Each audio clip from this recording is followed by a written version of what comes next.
হামের প্রাদুর্ভাবে দেশে এখন পর্যন্ত আক্রান্ত ৩২,০০০-এর বেশি মানুষ। ইতিমধ্যে মারা গেছে ২৫০ জনেরও বেশি, যাদের অধিকাংশই শিশু। এ নিয়ে দেশের গণমাধ্যম থেকে সামাজিক মাধ্যম সবখানেই শুরু হয়েছে সমালোচনা। এরপর থেকেই শুরু হয়েছে কাদা ছোড়াছুড়ি। এজন্য কে দায়ী? এসব প্রশ্নের জবাব দিতে শেষ পর্যন্ত সামনে আসলো মার্কিন সায়েন্স জার্নাল। সেখানে তারা প্রশ্নবিদ্ধ করেছে টিকার সংকট ও সাবেক অন্তর্বর্তী সরকারের ক্রয় প্রক্রিয়াকে। এমনকি মহামারীর ঝুঁকির সতর্কতাও দিয়েছিল ইউনিসেফ।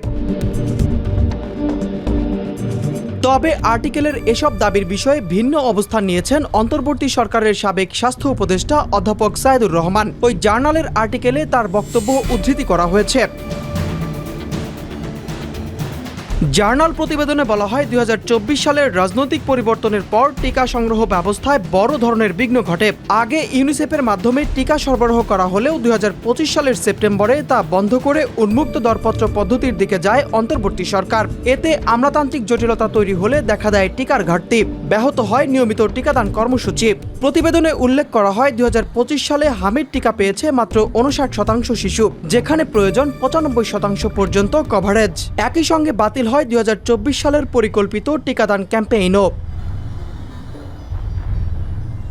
ওই আর্টিকেলে উদ্ধৃত করা হয় অন্তর্বর্তী সরকারের স্বাস্থ্য ও পরিবার কল্যাণ মন্ত্রণালয়ের বিশেষ সহকারী ও বাংলাদেশ মেডিকেল বিশ্ববিদ্যালয়ের সাবেক উপাচার্য অধ্যাপক সাইদুর রহমানকে। তার বরাতে বলা হয়েছে, পুরনো ক্রয় ব্যবস্থা জরুরি প্রয়োজনের উপর ভিত্তি করে তৈরি হলেও এর সংশোধন প্রয়োজন ছিল। তবে তিনি পূর্ববর্তী ব্যবস্থার নির্দিষ্ট কোনো ত্রুটি ব্যাখ্যা করেননি।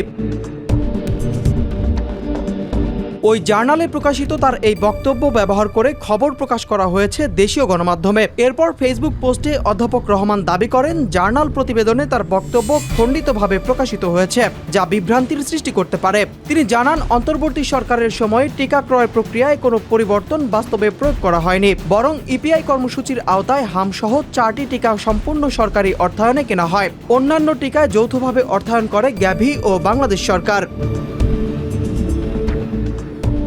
স্বাস্থ্য মন্ত্রণালয়ের সাবেক এই বিশেষ সহকারী দাবি করেন, পুরো সময় জুড়ে ইউনিসেফের মাধ্যমেই হয়েছে টিকা সংগ্রহ।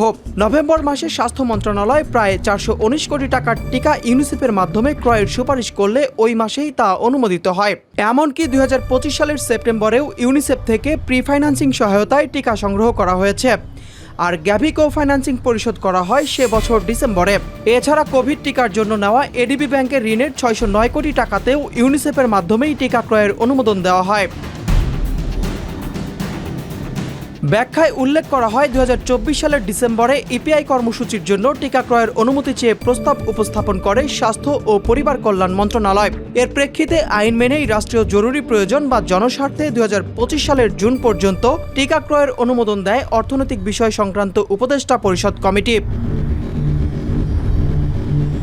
তিনি আরও বলেন, যদিও দীর্ঘমেয়াদে জরুরি ধারা ব্যবহার করলে স্বচ্ছতা নিয়ে প্রশ্ন উঠতে পারে, এই বিবেচনায় ভবিষ্যতের জন্য নিয়মতান্ত্রিক পদ্ধতির চিন্তা করা হয়েছিল, তবে তা অন্তর্বর্তী সরকারের সময়ে বাস্তবে কার্যকর হয়নি। এমনকি কোনো উন্মুক্ত দরপত্র প্রক্রিয়াও শুরু হয়নি বলে তিনি দাবি করেন।